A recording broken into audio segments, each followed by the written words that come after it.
Hello, everyone. I am Beatriz Pierre-Daunt. I am very happy to welcome you all to our inaugural webinar.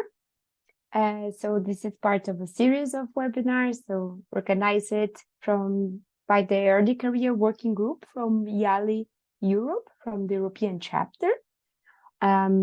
This working group is collaborative an initiative that aims to connect early careers. Early careers then means students, PhD candidates, and postdocs, mainly from Europe, but students and PhDs and postdocs from around the world are also very welcome to join.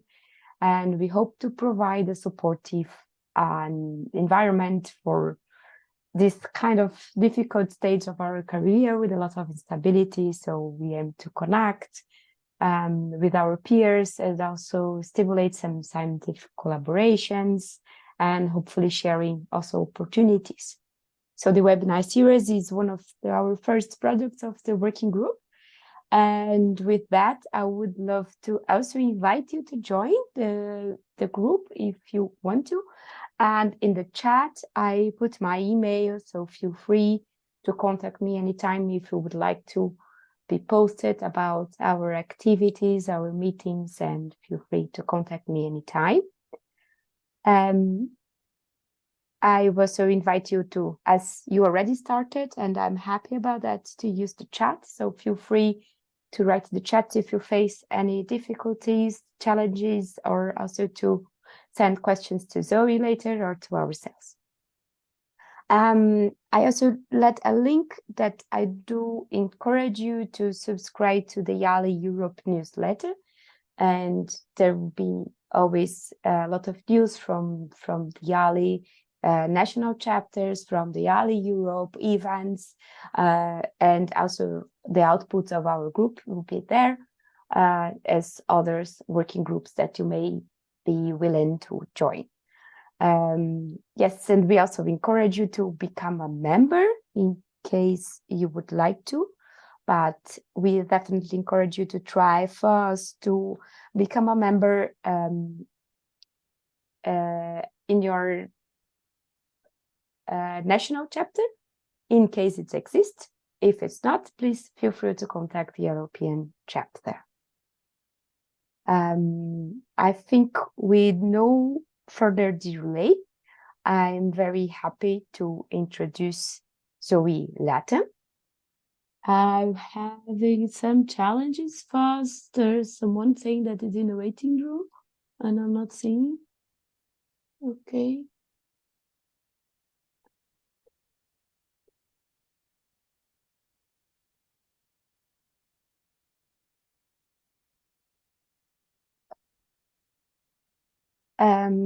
So yes, let's continue.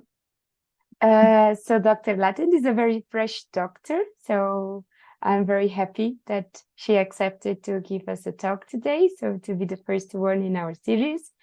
And she's already a lecturer and a researcher at the University of Plymouth. And in general words, she has a background in architecture practice.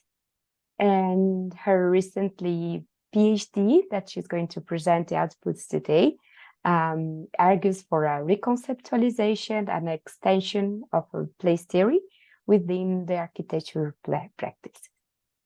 So Zoe, the floor is yours. Thank you so much, Beatrice. I'll just share my screen. So yes, thank you very much for welcoming me today to the IALE community. I'm really excited to be able to share with you my recently completed PhD work, which is called Casting Aligned to the Land, Narratologies of Embodied Rituals and Connectivity to Place.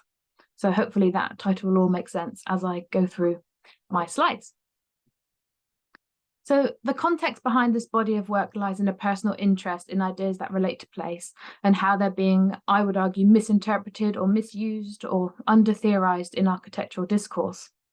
So place-related ideas in architecture typically fall short in employing kind of the advancements that other disciplines such as human geography and anthropology have seen in these areas since like the 70s and 80s. That being said, place has become something of a buzzword. I'm sure a lot of people hear it more often these days, certainly in practice, but also in academia, and starting to come out in policies here in the UK. And many of these placemaking practices in urban design and architecture kind of seek to quantify these more qualitative views of inhabitants or users or city dwellers. But for me, place theories are relevant as a way to examine architectural, environmental, and kind of landscape experience. Yet the discourse doesn't really grasp some of the more obscure dimensions of place relations, in particular ideas around meaning making, which is a fundamental aspect of place and environmental experience. Current placemaking, as you can see from some of these images and graphics on the slide, they typically seek to quantify experience, so reducing this kind of more abstract idea of place into things such as aesthetics, matrices, value ratings, and offsetting issues of subjectivity with expert ratings, which really doesn't align with a lot of the advancements that other disciplines have seen in ideas around place. In order to challenge some of these assumptions or to examine these less tangible aspects of place relations, we only really have to think about our own connections to place. So I would say if you kind of close your eyes and imagine your favorite place, I'll give you a few seconds because it can be quite hard to do. When you begin to construct this place in your mind, I would be curious to ask, what are you thinking of? Is it a feeling that you associate with a place? Is it another person? Is it an experience? Or is there a particular smell, sound, or taste that you associate with that place? For me, I think it's amazing how much we can recall of the places that we choose to make our own. So I know I haven't really given you much time because of the nature of the talk. I don't want to eat into too much of my time, but if you maybe at the end of the discussion, we can think about this and reflect on it a bit more. But I think it's actually quite a difficult task to think about your favorite place and to kind of begin to unpack it. So this line of questioning is how the body of this research began, reflecting on my own experiences of places, my own places, and what I do there. As such, this kind of research really believes there is a value to looking inwards at ourselves and at our experiences in order to find better ways of understanding the kind of wider idea of lived reality, especially as designers and as people that change the urban fabric of cities. So I personally, as you might have got from the gist of the title, I personally feel the deepest kind of most profound connection to a place when I'm fly fishing. And this is a particular way of fishing that uses like a weighted line, and you cast like this, and you cast these small homemade flies, imitations, across the surface of the river, typically a river, but sometimes still water. And this particular experience is what I go on to examine through the PhD, but also that I'm going to talk about in this talk. So as I mentioned, this whole approach believes that we make sense of the world through our experiences of it, and we create our own meaning through these experiences. So this research adopts a pragmatist approach whereby each person's knowledge is considered unique and created by his or her experience. This pragmatist philosophy rejects traditional assumptions about the nature of reality, knowledge, and inquiry, opposing often dualistic framings of reality, asserting that human thoughts are innately linked to action. Pragmatism therefore holds that human knowledge and practice is cyclical. One impacts the other through active and involving interactions and experiences. And this reality is not considered static. In fact, it changes, and as does the place within the action within which the action is enacted. So this kind of pragmatist paradigm that the research sits within is also always contextualized, which is really helpful in terms of thinking about place, because it's always a real physical space, but also the social, the historical, and the political aspects of these places. The pragmatist approach explores the what and the how of a research agenda. For example, in this study, I'll be looking at what can stories reveal about a place and how do we connect to those places. So with this kind of context of my approach to the research and the kind of subjective nature of it, that I have some kind of overarching aims of the research, which can be summarized in a few of my research questions. So the first question that kind of started the whole PhD, as I shared, is what enables an enhanced connection to place? My second research question goes into looking at some of the theories that I'm going to use to answer that question. So research question 2 is understanding ritual and processes of ritualization can foster a connection to place. What meanings of place are generated through ritual and processes of ritualization? And then research question 3 relates more to the method through which I use to answer these questions, which is what role do narratologies or stories of ritual and processes of ritualization play in revealing connectivity to and meanings of place? So I kind of grapple with the research question side of things, because really it's a big inquiry that I kept kind of adjusting my questions as I went through, which is maybe not what you should do, but it just felt like it was a very big set of questions and big study, so kind of refined those questions as I went throughout. To begin the study, I undertook a literature review, as most of us would, around these key theoretical ideas. Understanding what we mean by place becomes increasingly important with the rise of architects and planners claiming place and placemaking as a means of regenerating urban space. At the same time, studies on place, sense of place, place attachment, place identity, and placemaking are being increasingly applied to design and planning. Studies like these vary in scale from homes to cities to landscapes, even to ecosystems. Geographer Edward Ralph argues that many of these place-centered approaches are emerging as a reaction to kind of a more increasingly commodified, globalized, and standardized set of places that we're being kind of built to live within. This humanistic approach to place has evolved from a phenomenological perspective concerned with attachments and meanings to places. The significance of place lies therefore in an individual's conceptualization of place, which is largely ineffable. As I said, it's quite hard to describe why a place might be your favorite place, because it's not, sometimes we don't even have the language or are unable to articulate the why of this connection. Although place is centered around experience and meaning, the cognitive and affective aspects of place relations have yet to be fully understood. So there's many theorists that work in the kind of place field that are saying this. So we use the word a lot, and lots more people are using the word, but we don't really grapple with the felt aspect of place and understanding the meaning-making process. That's where I kind of use another theory, a theory of ritual, to try and pack that out. So as I mentioned earlier, when I feel the strongest sense of connection to place is through the rituals of fly fishing. Before fly fishing, landscapes largely felt external to myself, places I would passively engage with and move through, whether walking, swimming, climbing. They always felt kind of separate from myself, even though I've always had a real passion for and disposition to be in the landscapes and being an outdoors person. But for me, fly fishing is very different. It asks me to spend enough time in the water that I notice what is happening to it, enough time to actually become a part of it. An understanding of ritual has long been confined to more formal ideas of religious ceremony, performance, prescribed order, and rites. So often when I use the word, people already have this connotation in their mind, thinking that's the kind of thing I'm going to be talking about. But really, more progressive ideas of ritual are kind of secular. They can be applied to anything, any kind of human experience. Ritual can be understood here as a category of human experience and analysis that has the capacity to cultivate meaning and identity as well. Ritual studies look beyond form and phenomenological ways of thinking about the self and the world into the obscure, examining both conscious and subconscious processes of ritual experience. So it's that bit that analyzes the subconscious that helps us articulate those dimensions of place that I mentioned earlier that are really hard to verbalize and to understand. Rituals as such are a way of making and remaking our worlds, offering this sense of direction, orientation, and a resilience through an awareness of our own sensibilities. So that's kind of saying the things that we do, that we kind of ritualize ourselves, can often help us manage in changing contexts. So whether it be, one of the things I've written about was about the change from rural to urban landscapes, particularly in China where I used to live, and how people manage the change of their landscape around them so rapidly in the course of one generation. Someone who farmed lots of land could all of a sudden become a landowner, managing 7-story buildings in what we would say is a very modern city. And often the things that people do within that changing place can help them feel that sense of orientation and belonging still.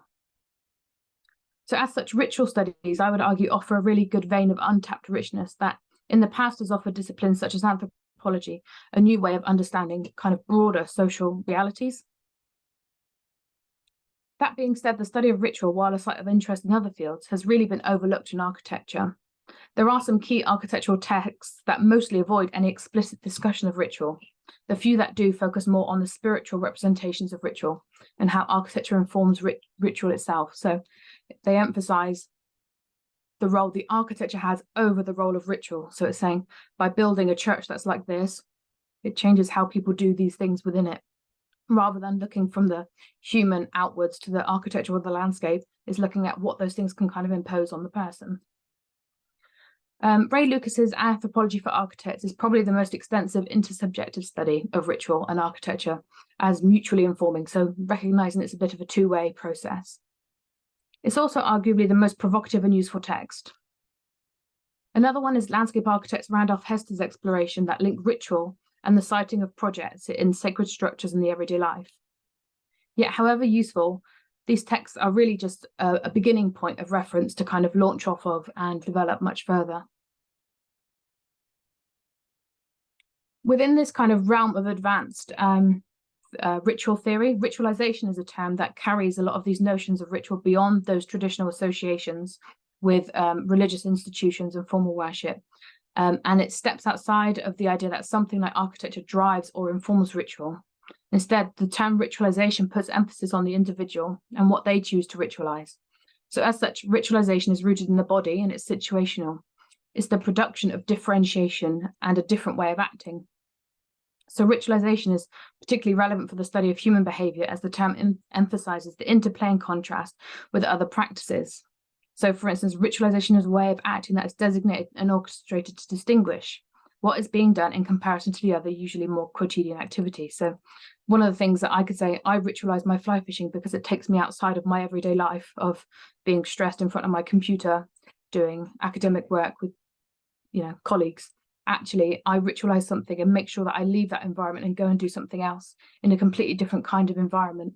So that could be considered a way that I ritualize what I do. A key aspect of ritualization is that it's rooted in the body. And some theorists go as far as to say if there's no body, there's no ritual. So the embodied enactment of ritual over time has the capacity to create a ritualized body, which kind of theorists would argue is a body infused with a sensibility towards ritual. So an example of that may be when I talked about what fly fishing was, I gestured what a cast looked like when I'm fishing. And there's certain things that I do that I can't not do now. So because I've been doing it for say 8 or 9 years, if I was to put my rod and my line on the river, I probably couldn't resist going like that if I saw a fish. So like setting my hook. So there's actions that become infused in your body, reactions. You could be a swimmer. There could be something you do as a climber or a surfer, like getting up on your board. I don't know. There's probably aspects of these actions that become infused into your body, which is really the significance of this idea of ritualization informing a ritual body. Through ritual, we can learn to embody certain acts and places through a particular cultural structure and way of thinking. So that's a nice way of saying what I just said. Phenomenologist Merleau-Ponty suggests that the body is the fabric into which all objects are woven, and it is, at least in relation to the perceived world, the general instrument of our comprehension. So as such, this idea of our ritual body can also be understood as a lived body, bodies thought of in terms of practical experiential engagement with the world, and tools. So you can think of your body as a tool for understanding the places we inhabit in our everyday lives. So all the things I was kind of critiquing earlier on about understanding place and as kind of values and numbers, actually this is just saying the way we understand places is completely through how we experience it in our own bodies, which is quite a nice way to challenge what a lot of architecture has become today, which is kind of dehumanized, and they've forgotten a lot of our understandings of the world through our bodies. So it's a nice way of kind of pushing back against some of these ideas. Through these kind of processes that I've discussed about ritualization, embodiment, we can begin to grasp the continuous and like symbiotic way that we come to know through processes of critical circularity. So this is a term that ritual theorists use to explain a twofold way of knowing a place in which we're acting and how our bodies experience and appropriate a space, but also how we project something of ourselves onto it just as much as we respond to it. So there's the place that we're reacting to, but there's the things that we're doing there too at the same time, which will have an impact maybe on the environment. Ritual as such is a way of distinguishing place, setting apart some places from others through ritualized ways of inhabitation. So, for instance, another theorist, Harris, argues that knowing is always bound up in one way or another with the world. A person does not leave their environment to go and know something. Neither does she stop in order to know. She continues. So there's this emphasis on this continuous circularity is the kind of keyword, this cyclical process of knowing things through our body and informing the place, but also coming back to inform who we are and how we experience things. And I think that's a really nice way of thinking about place as well. So foundational to this study is the recognition of ritual as a tool for understanding how people make and remake their worlds. I've said it a couple of times, but it's really important to kind of make that distinction. This understands place as being the particular part of the world that we choose and we make for ourselves. It's a place that we inhabit and we embody. So I couldn't say this is your place because it's not something that you have made for yourself. So as designers, how can we claim to be placemakers when we don't know how people are making those places for themselves? Place theorists would argue places are the spaces where life occurs, where landscapes and architectures have the capacity to become meaningful. And what I found is that ritual studies and theories offer a language and a tool for making sense of and articulating some of that meaning and the way we make meaning in this lived world. So through the literature review, this study reveals a clear yet unrecognized synergy between place attachment characteristics and ritual attributes, which is kind of what I'm trying to show in the diagram to the left. So place theories are kind of filtering down from the top and ritual theories are coming up from the bottom. And there's a clear convergence between the cognitive aspects, which both exist in both bodies of thinking, the practice, and then also the affective or symbolic aspects of both theories.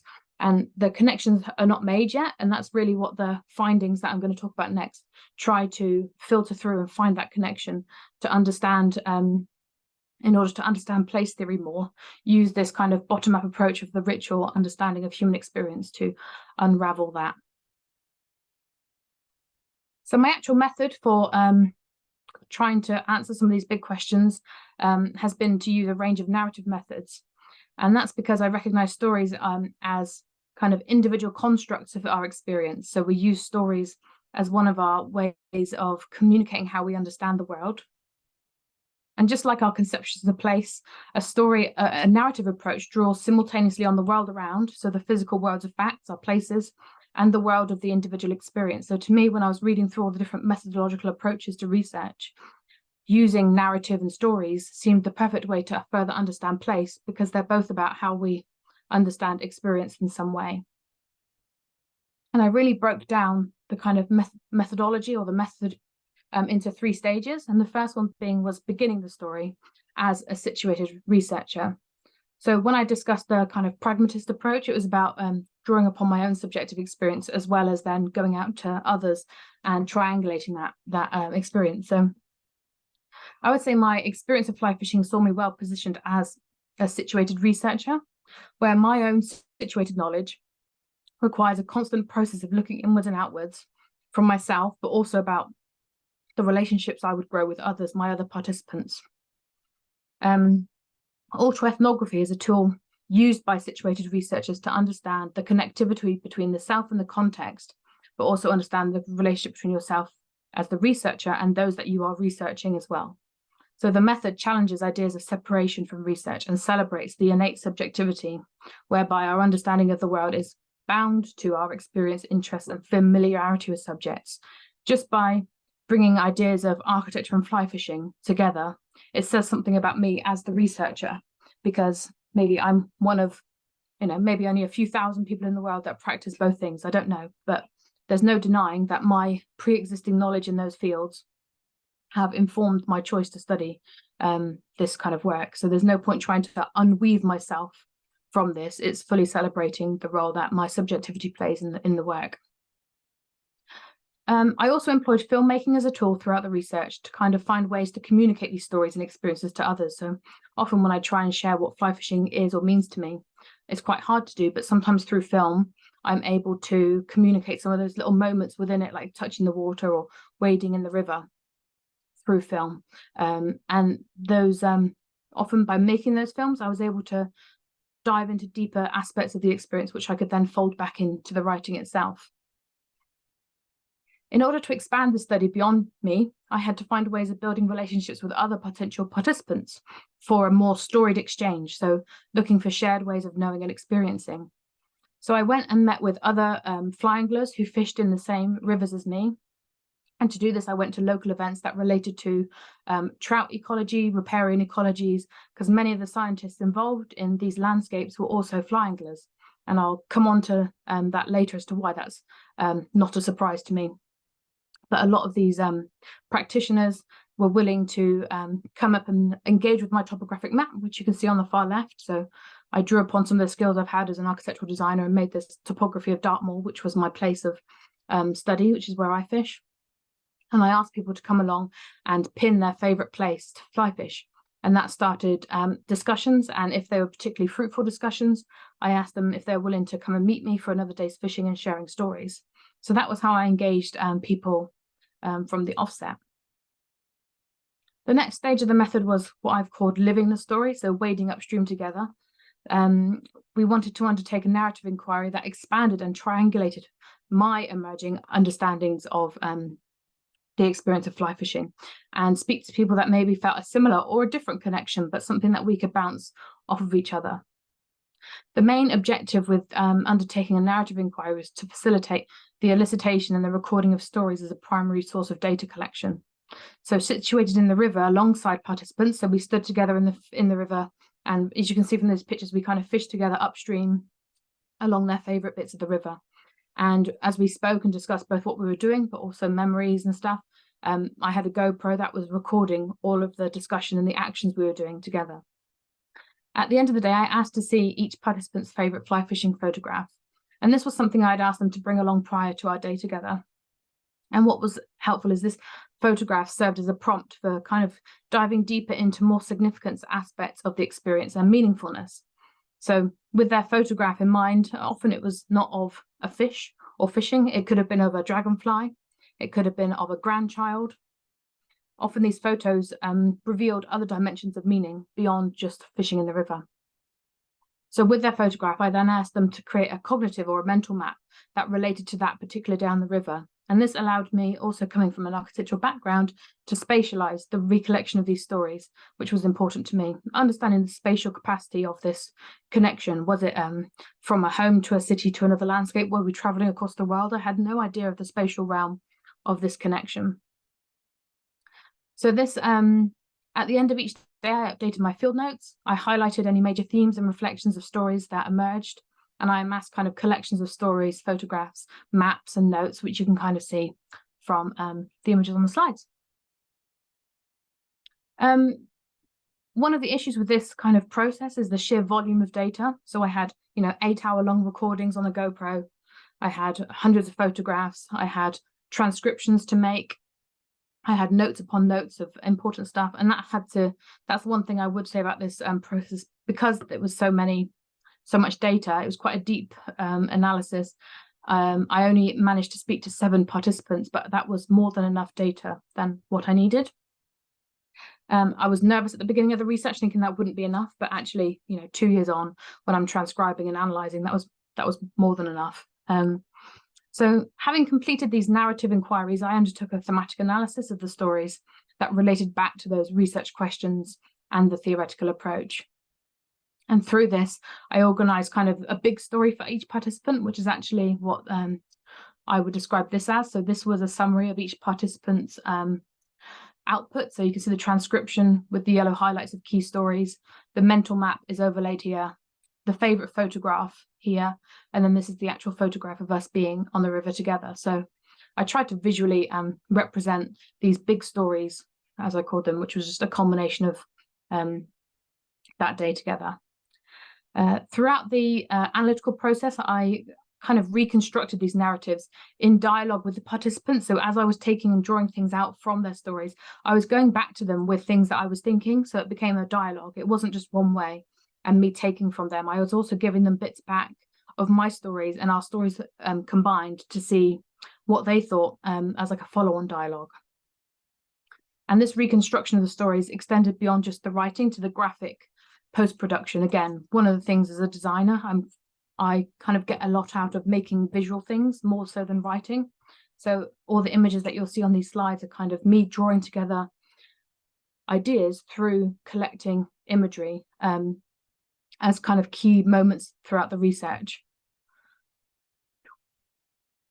And interestingly, that wasn't really something I had celebrated until I actually did my Viva, my defense, when they were like, wow, how did you do these images? And I was just like, oh, it's just my way of thinking. I didn't make anything of it. And they were like, you need to write about the process of making these graphics, because to them, they were like, oh, this is interesting, fascinating, something to be discussed. But to me, it was just the same as like taking notes. So that's something that, well, a side note. So now moving into some of the findings, I'm going to try and go through them a bit quicker. This is the first time I've talked about all my research, so it's quite exciting to say it out loud. So some of the key findings from the data: through analysing the rituals of fly anglers, I've attempted to understand how this particular group thinks about the world, how they act within the world that they've constructed for themselves through what they believe, and also what that means to them. So it's kind of a threefold thing, but by using their language and their stories, you start to unpick their worldview, their beliefs, but also their passions as a group, that demonstrates something of the structure behind how these things, these kind of meanings, manifest. So by examining the different stories, I've been able to demonstrate how fly anglers ritualize different aspects of fly fishing, privileging particular ways of thinking and acting over other practices. One of the first modes of ritualization that I talked about is how fly anglers distinguish fly fishing from other forms of fishing through their stories and experiences. So they would say, I used to fish this way, but now I only fish this way. And they'll say, this is different because of X, Y, and Z. So there was lots of examples of why they felt it was different and why it was special to them. There were also, they create like a hierarchy of informal stages or accomplishments that differentiate a novice, like a beginner fly angler, from an experienced angler. And there also emerges differentiations between the kinds of places and times that we choose to fish. So that's kind of what I was saying, seeking out immersive landscapes that take us outside of the everyday. So they were examples of some of the ritualization manifesting. Another aspect of the early findings was to analyze the stories to see how fly fishing aligns with various ritual attributes. So what's really helpful is there's one theorist called Catherine Bell who summarizes ritual-like kind of actions as formalism, traditionalism, disciplined invariance, rule governance, symbolism, and performance. And I won't have time to fully unpack those things, but they're groupings that are not exclusive or definitive, but they're common throughout most of ritual discourse. So I can give you an example of each of these things. So formalism typically relates to the way each angler goes about their day. What processes and routines do they choose to ritualize? Because everyone has their own unique way of approaching the river, of setting up their stuff, of beginning to fish. Traditionalism is revealed through the ways we refer back to past ways of doing things and in the creation of our own traditions. Disciplined invariance is the practice and control of repetitive actions, such as tying a fly or casting a line. So there are very repetitive actions that some of us do. Rule governance for me came through in understanding the landscape in terms of land management and access. So there was kind of governance over the spaces we were access to and the kind of actions that we do in those places. And then the sacred symbolism appears through the constant use of religious language that actually anglers use to convey the meaning and depth of their emotions. So they'll say, you know, the river is my church, or they'll say, yeah, something like that. Performative embodiment is also conveyed well in our heightened way of sensing the landscape, what we feel, we hear, and we sense around us. That is something that is not unique to fly fishing, but for anyone that becomes kind of particularly attuned or skillful in a practice that they have out in, I would say, the kind of wilderness, there is a level of knowing that becomes embodied beyond just what you can see. It's about how your whole body senses the landscape. The other aspect is performative framing, which is about how fly fishing allows us to grasp our place within the world. So it almost represents a mock totality to frame, construct, and orient ourselves. So if someone can understand the ecology of the river, they might feel like they've all of a sudden got a better grasp on the world in general. So if they understand their place within that river ecology and that environment, all of a sudden they feel like they belong and that they can understand what's happening to bigger processes. It's kind of abstract, but some examples of it are really helpful later. So by examining these stories for ritual attributes, it allowed me to define what we do through our own experience. And it revealed kind of cultural structures that frame our ways of acting in the landscape. As I said, it's kind of hard not to get into too much detail when you've written 80,000 words about it. So another finding is about understanding the kind of embodiment and situatedness that the ritual brings to place. So the stories reveal that there's a really there are various ways that anglers have a bodily way of knowing the landscapes. Not only do we get to know a place through embodied ritualized practice, it also offers a sense of healing or transformation that infuses our memories. So over time, we develop a sensibility that informs the ways we construct, navigate, and orientate ourselves in places. And our stories highlight the way we observe and imitate, often riparian ecologies, the way we attend to the landscape, and the way we develop culturally defined ways of reading and sensing it. Through this embodiment, sensibility, and attending to place, we become situated within it. We become connected to a place, and it's impossible to conceive in separation. So these actions and these rituals that we're talking about, you cannot possibly think about them not in that river, not in that landscape, because they're so completely entwined, thinking back to that critical circularity of the actions and the place constantly being woven together. I think that's where the complexity of place theory and understanding those dimensions that I said we have yet to be kind of flushed out prior to the study and future work. This is where that starts to kind of potentially become unraveled, and we try to understand it a bit better, because it's the complexity, it's the web within which we're relating to the world around us. These kind of findings on embodiment have revealed how ritual can enable an enhanced connection to place through the following processes. So we learn to embody a place through ritual, full stop. We learn to embody a place through ritual. We can also develop a ritualized way of understanding place, so how we read it, how we navigate it, how we think about it, how we understand the features and ecosystems and how they relate to one another, also including ourselves and how we relate to it. I think that's really kind of, it's a big one. I think you could do a whole nother study just on that kind of a bit of information. Sensibilities like this are established and performed as a culturally structured embodied way of knowing. In this instance, it's fly fishing, but you could look at it from any other kind of activity. Attending to place is informed by multiple sensibilities. We attend to place through interaction, observation, and intention. So it's not just about the fact that I fly fish, it's also about the fact before fly fishing, I had a predisposition to be in the landscape. I was always an outdoors person, and that's just another layer, another sensibility that kind of stacks. So it's not a monologue. There's all these different voices and players happening at any one time, and I think constantly recognizing the complexity of this is where the interest lies. So the stories have kind of unraveled processes that reveal ritual is more than just performing an activity. It's a way of developing a sense of embodied knowing and a way of understanding how we attend to and relate to places. Through these practices, we become situated, and that's an embedded way of being in the world that's relational and connective. So all these understandings that it provides is because we're forming these relationships with the spaces, the ecologies, the landscapes around us.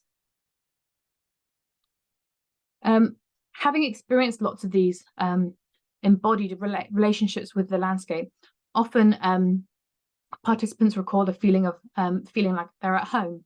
So that's the comfort, the connectedness, and the relationality is now starting to inform how they feel about their own sense of belonging and feeling like they belong in this place. I'm going to start going a bit quicker because I'm running out of time.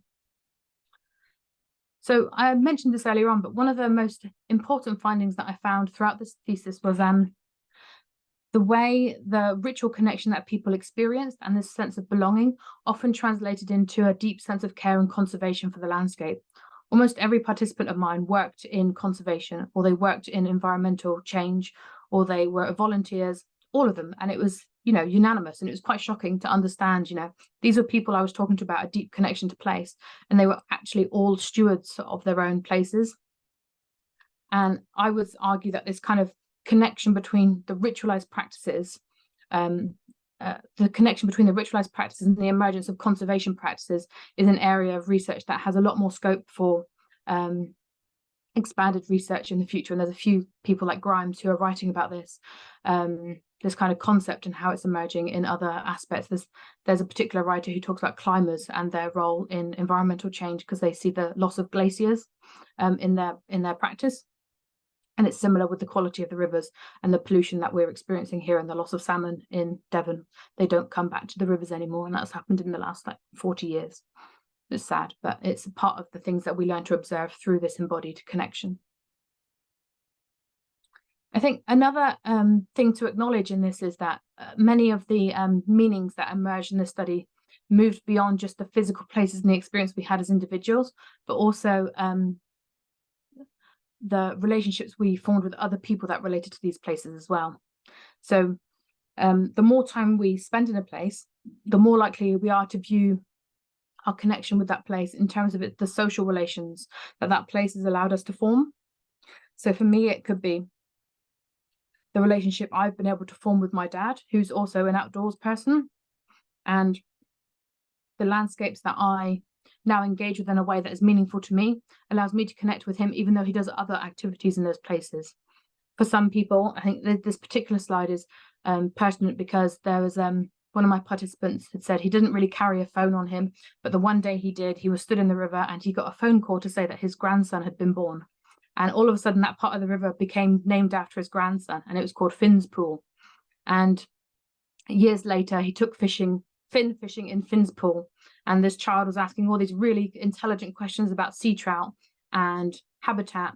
And for him, it was like a really big full circle moment. And it was more about the person in this environment than the fishing at all. There was no talking about fishing at this point. It was all about the relationship this place had afforded with other people. So through the processes of sharing stories with one another, I kind of looked into this process of the sharing of stories, and the term ritual co-presencing came about, which is where we try and seek out other people with similar experiences to help us make sense of things together. So this idea of co-presencing is like an impulse to assemble, not in itself a ritual, but it's considered part of the larger ritual process. And the significance of the idea of ritual co-presencing is that it brings together those who think and feel similar things. And one of the examples of this was one of my participants. He has founded a magazine which is called Fly Culture, and their magazine aims to capture the essence of what fly fishing means to anglers. So it's quite explicit that that's what it's trying to do, because a lot of us don't know how to explain what it is about it. I'm just going to move on. And then another thing that through the sharing of stories is revealed is that each of us, although we have intersections and similarities in the things that we do and the way we think about them, there is no all-encompassing one-size-fits-all reason for a fly angler to feel the way they do about fishing. It's actually due to our individual life world and our own kind of understanding of the world that informs our dispositions, arguably saying that we see the world and we understand the world how we are already as people. So through our ritual activities, our conceptions and dispositions are fused, and this is where things become meaningful. And this is what one of the theorists, Gertz, would say is the union of the world as lived and the world as imagined, and the place where our kind of worldview and ethos come together. So this is all the kind of things I believe in and the things that I kind of say preach that I'm about, and then the actual actions, the things that I'm doing, they kind of fuse together. So when you're doing actions that relate to who you are and who you aspire to be as a person, that's where meaning can be made.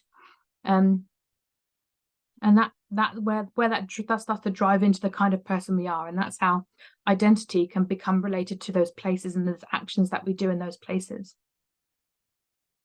So I would argue that, I mentioned upon it earlier, that in a sense we kind of need rituals. There's many reasons why. There's this way of kind of situating yourself and a way of creating that connection or the relationality between yourself and the wider world. But also there's a way of understanding our place within that world through these actions. And that was the performative framing. Understanding the interconnectedness of everything around you through this kind of deep embodied ritualized way of being. And anthropologists have long posited across various cultures that people have a tendency to perform rituals in times of uncertainty. So when I talked about that kind of changing rural to urban landscape, the enactment of rituals can kind of reset settle people, can remind them of who they are and what they're about, even if the world around them is kind of drastically changing.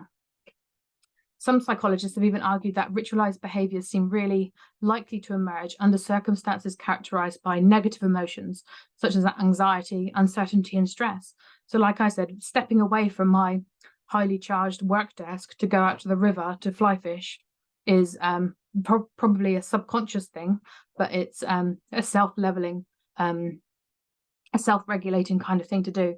They're saying it's not surprising that people fall to rituals and ritualized practices to kind of help themselves in some way or another to cope with stress and anxiety.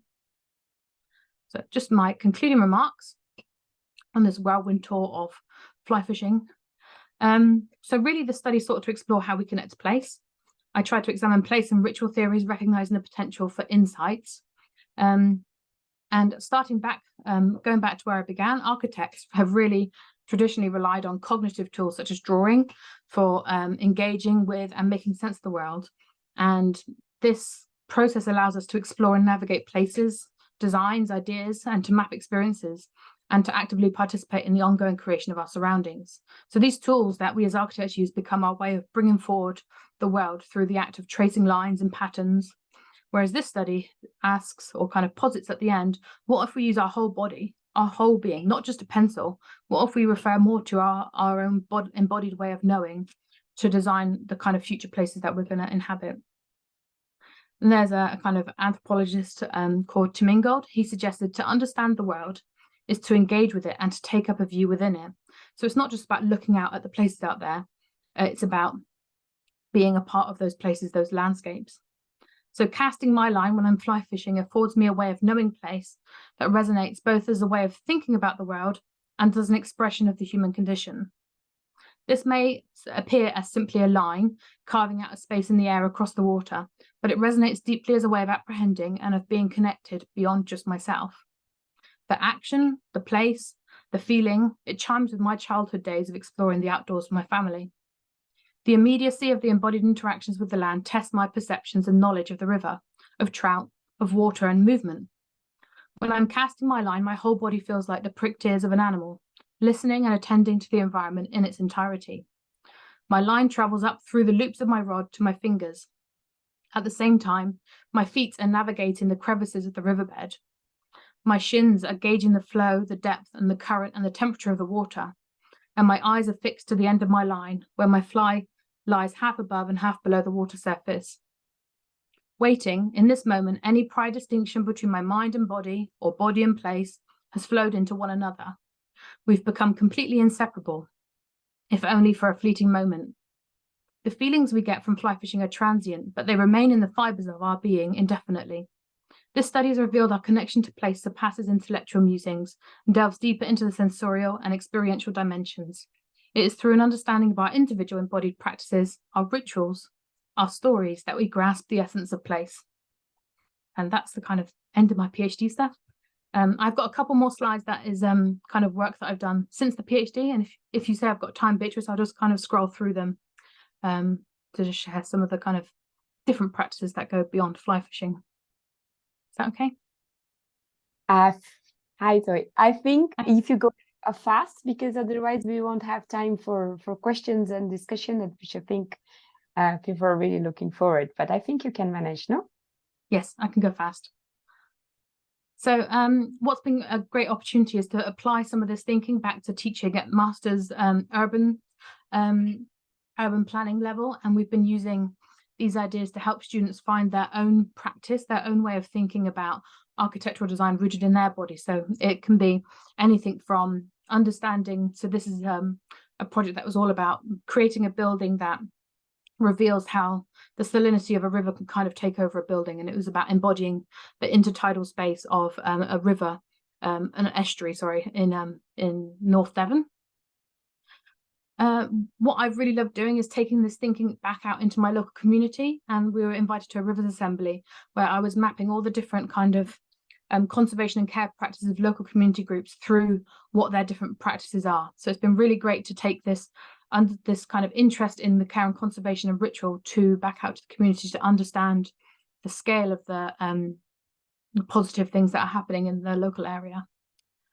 Also, I mentioned I was using film as a method. This has become a way that I have collaborated with other researchers like my colleague Linda Ward, and we've been using 360 film to kind of bring the river to other people or other communities, testing out ways of creating new experiences related to the water.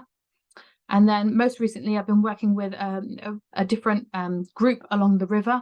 We had a small bit of funding to look at kind of social cultural aspects of potentially lost knowledge of the rivers through different groups along the river themselves. So these are people that don't typically have a say on how the rivers are managed, but they are deeply invested and kind of big proponents for the river.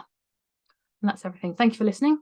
If you want to get in touch with me or read any of my stuff, it's on those websites. But yeah, thank you very much for the chance to talk today.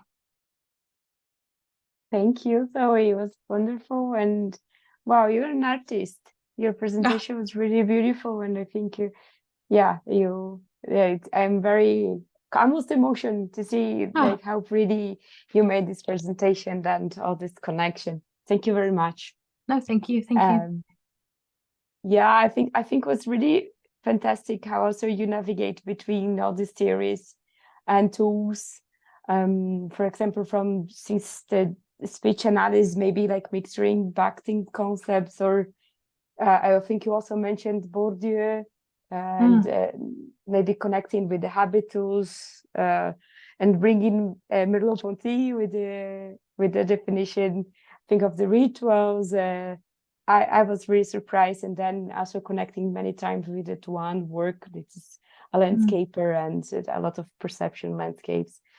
And then you came to all these different tools from ethnography, storylines, and this cognitive mapping from place to space, which is a huge discussion in geography and landscape ecology. I think it's fantastic, and was really interesting how you guided us through all of these, and how all these components were coming from in your research. You start with the place and the meanings and so on.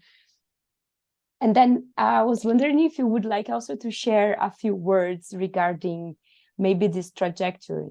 I mean, like coming from architecture, landscape architecture, but mainly architecture, and now you show a bit of some pictures on that, because I would guess that we still have students and even earlier career, and both of us, that might face these challenges of mixing theories and different backgrounds as you did. If you would like to say some encouraging words and some truly words with the challenge that you face. I think I was very lucky to have a supportive supervisor, and it was, I think, having the confidence to step outside of my discipline really came from having that experience and feeling like I was welcome to talk about fly fishing, even though I was on an architecture course and I was teaching architecture. And it was actually during my master's program where we had our first prompt to say, can you write a bit about place? Can you write 1,000 words about place? And I was just completely stumped, because at that time a lot of architectural theory, Lefebvre, all those guys, it was going in one ear and out the other, because I couldn't connect with what the theorists were saying. And then as soon as I spoke to my then teacher, who became my director of studies, I said, I really kind of want to write about fly fishing. I said, but it's a bit cheesy. I don't really want to, most people aren't interested in it. And he let me do it, and I did it. And all of a sudden it unlocked all these kind of theories and ideas in a way that was unique to me, but also allowed me to I had to break out of architecture because it just wasn't being written about. And that's where the PhD and the new knowledge kind of falls into place. So I think the first thing is having a really good supervisor that understands kind of the creative capacity of drawing on your own experiences as well. So if you are kind of sure of something, or you experience something that's kind of interesting to yourself and has space to be studied further. So that was also, people weren't talking about the stuff, and I was trying to find people that were talking about this stuff, and that's where the PhD really came about. And as I said, I think it's the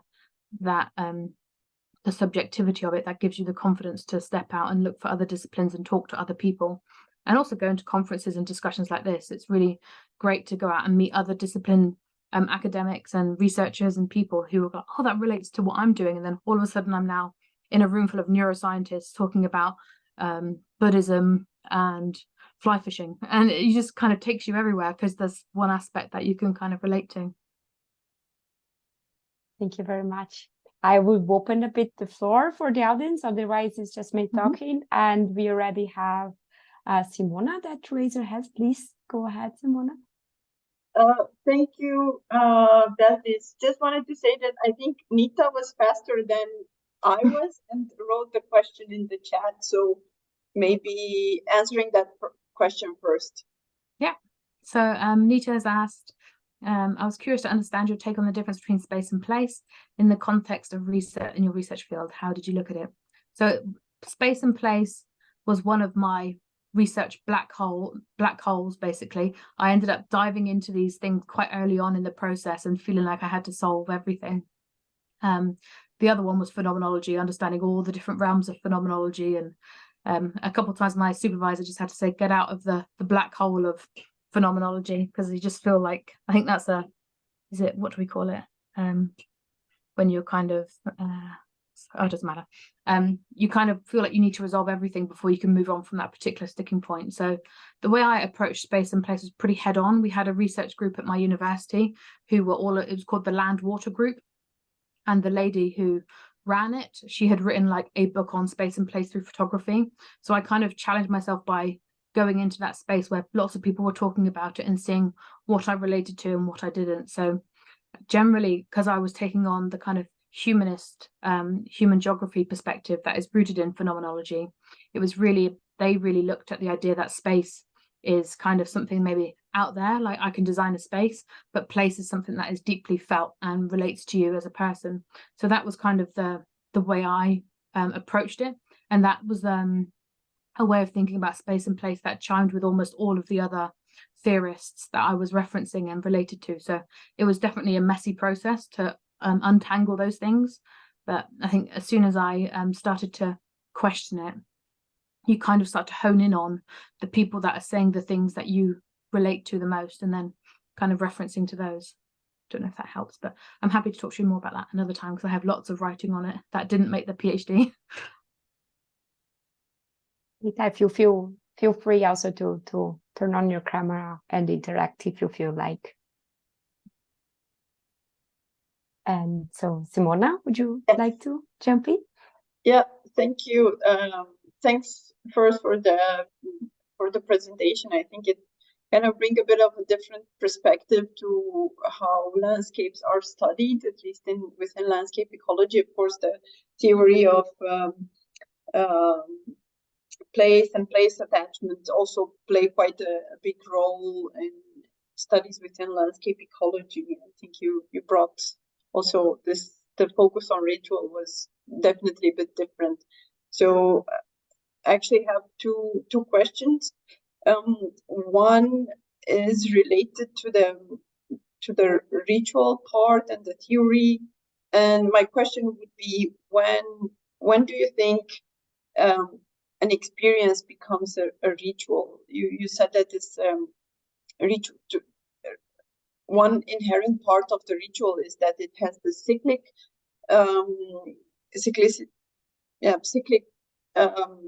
characteristic. And if we think going back to the fishing, fly fishing, if one goes once, and that would be an introduction into the way the landscape is experienced. When does that changes from one experience to a ritual?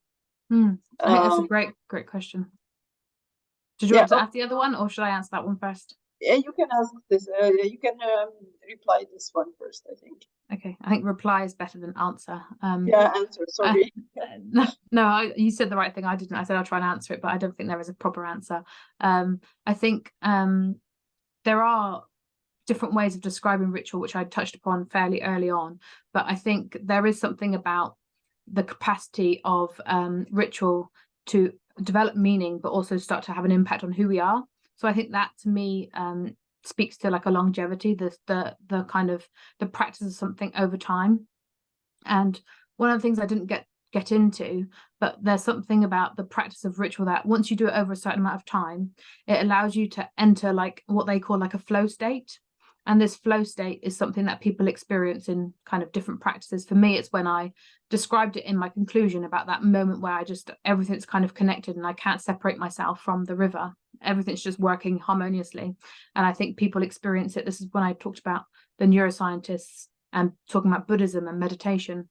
People accessing this flow state of being or consciousness that actually only comes through kind of a certain level of skill acquired. So I'm no longer thinking about, I have to do this, I have to do that. I'm just doing it. And that's when it allows you to kind of access this way of being that becomes more meaningful to people. So I think there is an element of time needed for a practice to become ritualized, or at least get the benefits of a ritual. You can practice a ritual once off, in terms of I can go and get married once and then it's still a ritual. So it's still technically that's a ritual, because it's more of like a rite of passage ritual. And even like a tea ceremony, me making a cup of tea is an everyday kind of ritual, but it doesn't have, for me personally, it doesn't have meaning to me making a cup of tea. For other people in other cultures it may do, and the way that they do that. So I think that's a roundabout way of answering. So it's kind of different for different kinds of rituals. But for this kind of thing that I've been discussing, I think there's an element of time needed to access a way of being that feels that deep connection to place. Thank you. And the second question was linked to the framework that you developed. What recommendations would you have for someone that would be interested to using the same approach and the same framework, but for other landscapes? Is that the kind of theoretical framework or the kind of methods? Because I kind of got two. I think it refers more to the framework, the connection between the two that you presented with the with the diagram. So for me, that really stemmed from the kind of literature review. So whatever the field is that literature review kind of carved it out.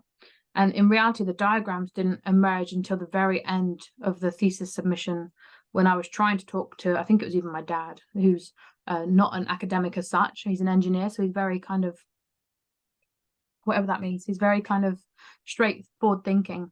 And so when I'm talking about these kind of airy-fairy abstract things of consciousness and ideas, he was like, but what are you saying? what have you done? And so he kept taking me back to that idea of what's the relevance of these things. And so actually visualizing it as a diagram made those connections very clear. So actually the process of constructing the framework happened at the very end, but it was a way of communicating where I was at that time. And I think finding the gap in the knowledge between the place and the ritual really then helped me choose what findings I needed, how I needed to look at my findings to see how I make those connections between the two. And it wasn't until, again, very late stages of the research, when I'd kind of already written it, that I was able to actually weave together those threads more explicitly and clearly. So I think they say you're ready to do your PhD when you finished it, and that's very much how it felt. By the end of it, I felt like I could do one. Sadly, it was at the end and not, you go through the hard process of getting there. So it was really the literature review and then using the framework to chart your path for your findings, really, to see if you could make those connections. Thank you. Thank you. Is there anyone else that wants to add, wants to interact? If not the case, I have more questions. I just don't want to take the floor just for me. So please just raise your hands or feel free to chat. I was wondering in the beginning of your presentation, and also in the end, you mentioned the connection between sense of place and maybe planning or policy making or landscape planning, let's say like that. And I found very interesting because in the beginning, I thought that you were going to touch a bit how we would use or apply the sense of place for planning. And if I'm not wrong, in the end, you suggest that the rituals are saving or kind of helping people to overcome the challenges that are caused by several changes, as you gave an example from like changing from rural to urban environments. And I found it very, very interesting thinking, and that we don't stick with the problem, no, we don't stick with the challenge.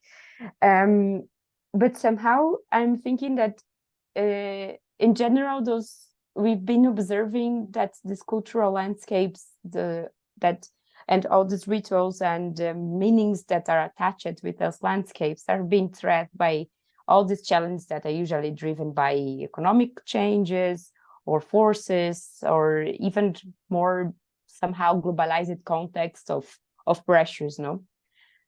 And I think that's how you touch a bit the black role of the phenomenology, because it's somehow difficult to come from their very individual connections to somehow find a pattern and a more broad overview of these connections. But I think you did that because I think you really brought in a way that you could summarize these trajectories that can be individual but has a pattern and can bring a lot of information for planners, for policymaking, and as you mentioned, also for nature conservation and how we understand the ecosystems, no? But somehow I've been observing that we are kind of failing to protect those landscapes, you know, like we're facing, as in, I don't know, in Latin America, which I can talk a bit more, also in other riparian communities in Amazon, that we are not protecting them, the people and the landscapes. So, and from your findings, I feel that they are adapting, but it's not exactly what we would like to know in our speeches as conservation and so on. No? So if you could just to discuss between us if where we are failing to conserve them, are we not really listening to them, are really not perceiving the perceptions, or how can these tools and this diagram that you propose here help us scientists to communicate better with planners or provide better tools for protecting them? Thank you. That's a great question and observation. I think there's a couple of things. There's one about the method. There's another about kind of accessing people's kind of more emotional state through stories. So often we find, especially in the more later research that I've done post-PhD, is when you're trying to get people to tell you stories. Let me start again. One of the landscapes I've been working in is a very contested access space, and the groups are distrusting of one another. And actually, because they're not working together, they don't have any strength to challenge local government. They don't have any strength to kind of come together because they're so they're so angry with one another. So their issues are misplaced.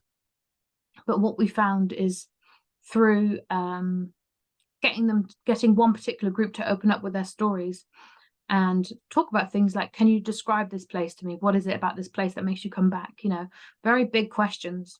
Something about the method of storytelling allows people to, not only storytelling, but listening to one another, allows people to access like a deeper, more emotional state. Because it's stories, it's part of who we are.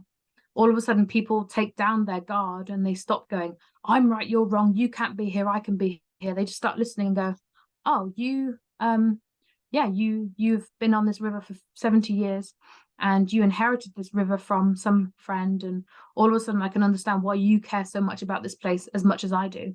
So there's something about the method of storytelling which has been really revealing, and I think will continue to be really important in terms of making change, positive change in our local places. But there's two issues with that, is both the time that takes and the money people are willing to spend on that kind of work, and the second being the actually it's very a lot of this approach to, even the approach to this research that I've taken, is not typically what an architect would do. Many architects since the 70s have been more like people that create objects, like especially the star architects of the you know, big Bjarke Ingels, all the big architects of today, they create these kind of pieces of artwork for an urban space to activate it. You know, think about the Guggenheim in Bilbao. That one piece of architecture has arguably transformed the city in kind of an economic powerhouse through a piece of architecture. So they're the kinds of things that people associate with architects, as opposed to people that stop and listen. And it's kind of, in many ways, it could be perceived as disempowering of the discipline to say, actually, I'm just going to listen to you and what you need. I'm not going to tell you what you need. So there's that stigma of what we should be as kind of these big imposing forces as designers. So, and sometimes that makes people uncomfortable. I'm sure many designers, architects, planners like to be put in that regard of, you know, the answer, but actually it's not particularly common for a designer to turn around and say, I don't know the answer. You speak to me and I'll work, you know, we'll work it out together. So there's a kind of breaking the convention, the time it takes and the money that would take to do this more broadly. And then actually the benefit at the local scale is just getting people to listen to actually have that more positive effect. Yeah, I completely agree that we need more situated researchers to tackle and at least to assess this information. And then but I'm still wondering, like, how we translate that for something another scale and so on. But I know that is not the aim of your research, but like thinking how to convince to use this as a tool that is not local, because your findings, it seems local, but it's not at all. It's that it can dialogue with so many situations. Yeah, and I think it's, you know, I think there is a positive step. I know the UK government has just started putting place as a thing in a lot of its policy, which is new. And all of a sudden, a lot of place researchers got very excited that there's a gap, there's a chance for us to get in and make this change. As an ECR, I have no idea how I translate this is me being very honest, I have no idea how I translate my research into policy. You know, there's lots of talks where they maybe start to guide us and advise us on that stuff. And I can see the relevance and the significance of it. And I think that's something I would like to do afterwards and just continue to explore. But I think that's maybe something that we as a group could talk about in the future as well, is that kind of translation of things into a bigger, more strategic changes. Yeah, I don't think all research has to be translated, and it definitely, I think it's up to us, but I think it can be, and it could be very important. Yes, Simona, I saw your hand. Yeah, I just kind of to add to what both Zoya and you said. I recently came across a paper which focused on conservation, biodiversity conservation, and conservation science. And this paper looked at how science is communicated, and it kind of proved that it is a myth to provide people with facts only and numbers, because they will not react to that. And maybe a better way to approach things is to look at how experience things, what their emotions towards that aspect that is communicated to them changes, and focus on this might have a bigger impact than just being some objective or having some objective information read, or transmitted, disseminated. So I think it's definitely something that researchers need to think about, because we are used to always having an objective perspective on things. At least when we analyze, we try to use models or whatever data as independently collected as possible.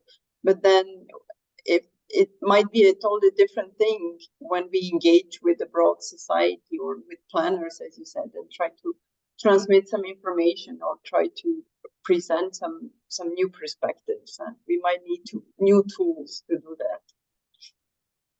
Definitely. I think that's where groups like this or discussions like this that are cross-disciplinary are really good, because you can start to see potential things that we can support one another doing. So I was just at a place conference last week, and half the table were kind of what I would say hard sciences, and half of us were kind of creatives and kind of social sciences. And one of the researchers from my university, he was measuring the change of grasslands and the kind of colours, measuring the change across grasslands across Canada it was. And they had set up this place where you could, using citizens just anybody could come and put their phone and take a picture and send him this picture of the grassland. So even though he was remote during lockdown, he could see how the colour changed on this particular grassland across the year through people's engagement. And as a hard scientist, it was really helpful because he could see the colour changes, and he could see, when forest fires had happened, you could see fog in the photos and all this stuff. But his takeaway at the end was people wanted to tell me stories about their day, and I just didn't care. Like, I didn't want to know about that stuff. But it was interesting that he recognized that as something that was beyond the scope of him as a hard scientist, because he didn't have any ethical approval for these stories. He didn't have all the kind of research ethics that you need in place to manage people being so open and sharing about their experiences of these landscapes.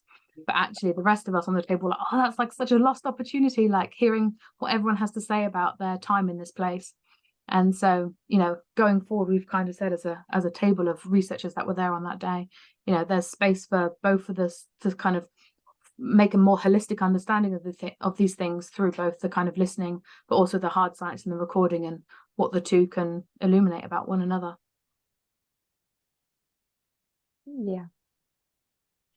Yeah, I think even in COVID, he could make a situated research somehow, like using like some help of other eyes and feelings around. I think during your PhD you also faced COVID time, no, if I'm not wrong. Yeah, so I was very lucky to do a lot of my fieldwork just before COVID, and I had been doing it very early. So I think, when did COVID hit? Is it early 2021? Or was it 2020? I don't know. I think it was 2021. But yeah, I managed to do most of my fieldwork before COVID hit, so I was very lucky compared to a lot of my peers who struggled. Yeah, I can imagine. I think just I was also wondering about the same type of research that you did, but situated research or autoethnography, or I was just to provoke a bit. My last question would be: is it could be a room for we advocate for more diversity in science? Unless I know that you could do a great job like connecting and collecting information of all these meanings and the ritual and the connection with the place and landscapes, but I was wondering, like, this is a perfect rigid topic that we can advocate for more diversity in science, like more people from the global south, gender diversity, disability diversity, and of course geographical origin and many other diversities. Because when you situated yourself in terms of perception, and then you connect all your own experience and relationship with that, and not even the outputs, but how we think about science and how we make the questions, So I was just thinking about that this group can also discuss this, like our whole to increase, to influence, to advocate for more diversity in science in general. I think that's a great point. And one of the biggest frustrations of mine, which I had to get over early on, was that all of my participants were old white males. That is the nature of fishing generally. It's in the UK. In other countries, it's a lot more diverse. And like I say, when I'm seen out fishing on Dartmoor, people look at me like a unicorn. Like, there's a woman in the river and she looks like she knows what she's doing. And it's just, it's kind of infuriating, but I am used to it. But I think along with all these kind of more positive, the kind of very, I would say, positive tone of a lot of my research, there's the whole side is like, who is not a part of this place, who feels out of place in the British countryside. There's a dark side to every one of these points and potential challenges that, why is this the community? And it's like a whole nother research, but I think it's, it's maybe the more hard-hitting and the more an equally interesting study to think about who is out of place in this tone of work. Yes, out of place. Yeah. I just saw here the comment from Nita. Yes, Nita, you're very welcome also to join the group. Please write me if you would like to join the early career, not only you, I see also Veronica, and maybe others that would like to join the early career group, feel free to write me. But our webinars here is scheduled for every second Wednesday of the month. So the next one is on 10th of January, and we will have Claudia presenting for us. And I don't have the title for presentation at this moment. My mistake, I will take it and I will post it in a few minutes. Thanks for asking, and just write me and I keep you posted about the next meetings. We haven't decided yet about our next meeting, would be probably in the second week of January, and I can keep you posted. Yes, Simona? Yeah, please. Maybe I also wrote in the chat, one way to always be up to date with what we are organizing in general is to subscribe to the newsletter that IALE-Europe is regularly sending, that also contains information about the early career group, but also other events that IALE-Europe is organizing, from congresses or information from the chapters, any kind of event. So please use the link that Beatrice posted in the chat and subscribe to the newsletter. Thank you, Simona. Yes, I copied again the link to join the newsletter, as Simona just mentioned, and my email if you would like to join the group. And yes, we can definitely keep you posted if you want to, to be part of the group. And from that, I can also, maybe Claudia would like to say a few words about your work. I'm trying to find the title of the presentation. I'm really sorry. Oh, yes, I don't remember the title I give you. Anyway, it's about the study and conservation of biodiversity associated with trees in urban areas. I don't remember exactly the title, but yeah, this is the topic. So it's about a project on urban ecology and biodiversity conservation.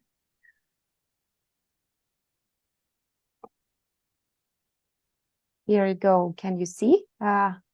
Yeah, biodiversity associated with trees in urban areas from the study implication for management. So yes, on the 10th of January at the same time.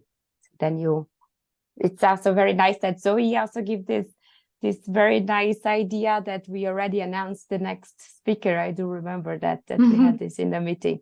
And yes, luckily we have Claudia also in the audience to speak about it. So you're all going to receive from the newsletter. We will have another link for registration, more or less the same process that we can control who is going to assist the presentation. So the newsletter is very important to keep you updated. But and also if you are a member of the working group, you of course will follow all the updates about Claudia's presentation and the next ones.